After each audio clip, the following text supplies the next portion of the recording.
Guys, I don't want to make too many videos about Moses, but it's so important to understand things.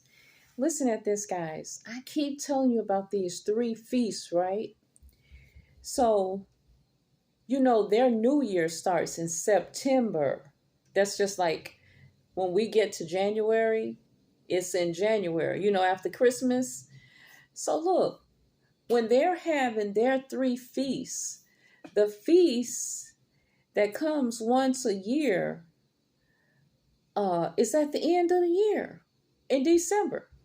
But they're not in December, they're in August. Look at this. Their December is August. Their new year is September, right? So if their year starting in September, it's still pretty warm and nice. I don't know if the seasons are like over here, similar as the seasons are over in the Middle East. But imagine your new year, your January is really September, and your Christmas is really August. You know what I'm saying? So by the time we get to December and January, they're already, September, October, November, December. They're already 4 months into the year. You know what I'm saying? They're like either they're 4 months ahead of us or 4 months behind us. But they're 4 months apart from what we're doing over here.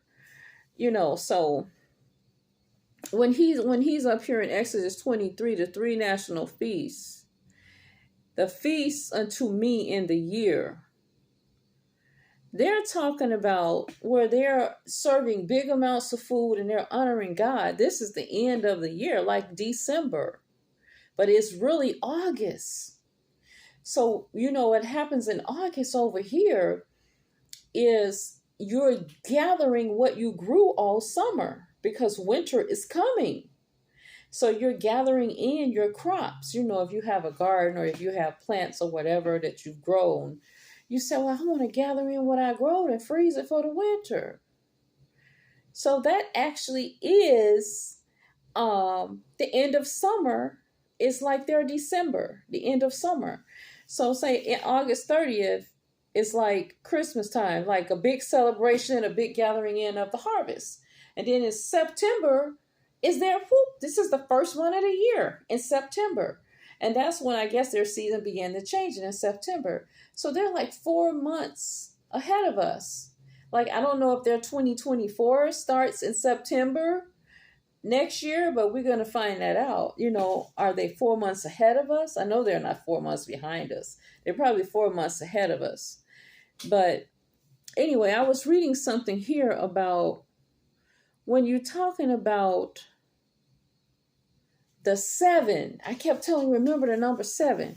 It says, 3 times thou shalt keep a feast unto me in the year. 3 times in the year thou shalt keep the feast of unleavened bread. And it says, thou shalt not eat the unleavened bread for 7 days, as I commanded thee, at the appointed month of Abib, right? And then it's something I wanted to read to you guys. And then it says, the feast of harvest, the first fruits of thy labor, which is the end of summer. The feast of harvest. It says, the first fruits of thy labor, which thou have sown in the field, and the feast of ingathering, which is in the end of the year, when thou hast gathered in thy labor out of the field. So their end of the year is the end of summer. It's August, because their September starts their new year. So their end of the year is August. So they're gathering in whatever grew over the summer. And these are the feasts that they're keeping over the warm months, the end of the summer, three times a year. Now, I don't know if one of these is like in the winter months, but I know the end of the year, the end of the summer is August for us, but that's their December. That's the end of their year. Their January starts in September. And 3 times of the year, it says, I must come before the Lord, and the men must come before the Lord. But not only about the 3 times of the year, but it was about the Sabbath. I was going to read to you something where it says, They keep 6 days of work, and 7th day is the Sabbath. But for 6 years of work, the 7th year is a rest to God. The whole year, the whole 7th year is rest unto God. Every 6 years they working really hard. Then the 7th year is just rest unto God. I read that somewhere. I didn't make it up. It's right here in the Bible, guys. It may be on this same page. The 7th year is a Sabbath year. They go by 7 days and they go by 7 years. And something else, another 7. But I got to figure out what that was.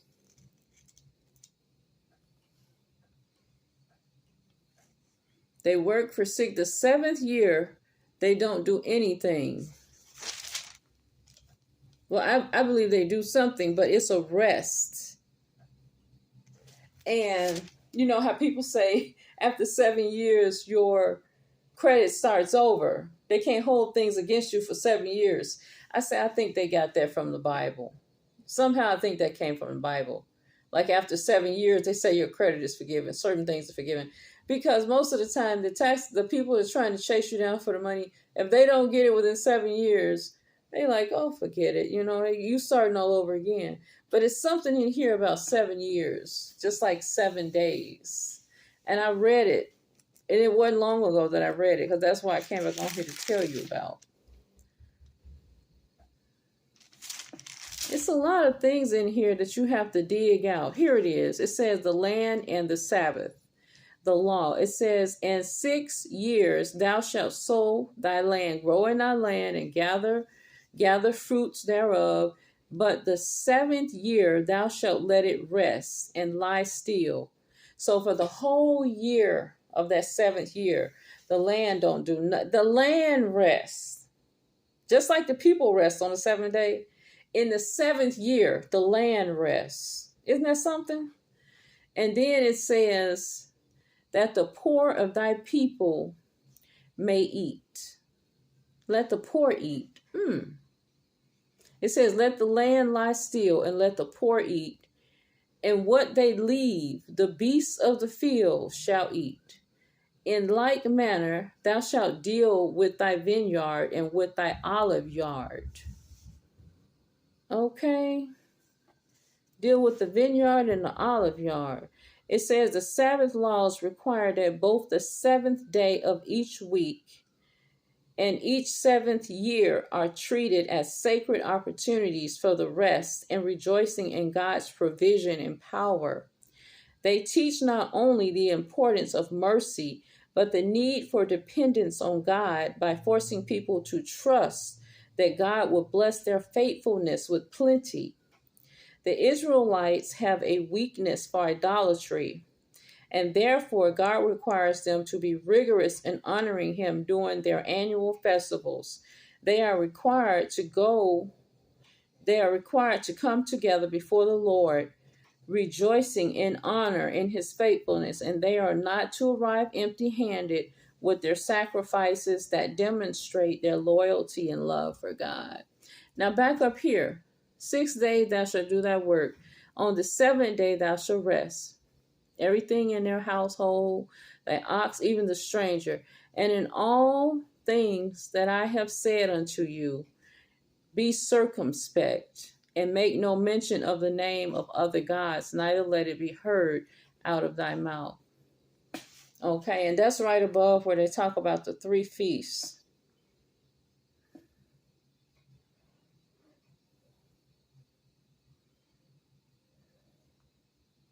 And then they're talking about false witness and other laws above that.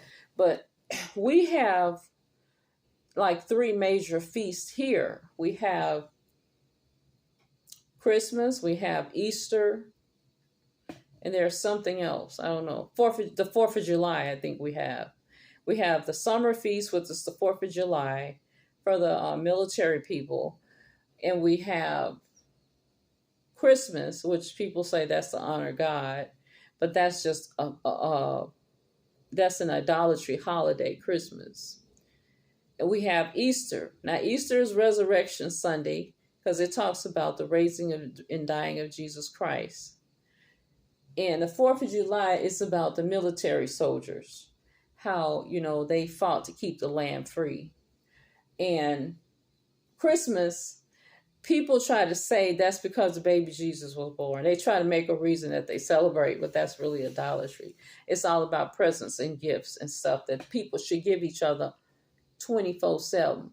You're supposed to give love and gifts all throughout the year. You're not supposed to spring up on one holiday and say, oh, I'm going to give out gifts. No, you're supposed to do that anyway. But we have just 2 major holidays. They have 3 feasts, and we say we have 3.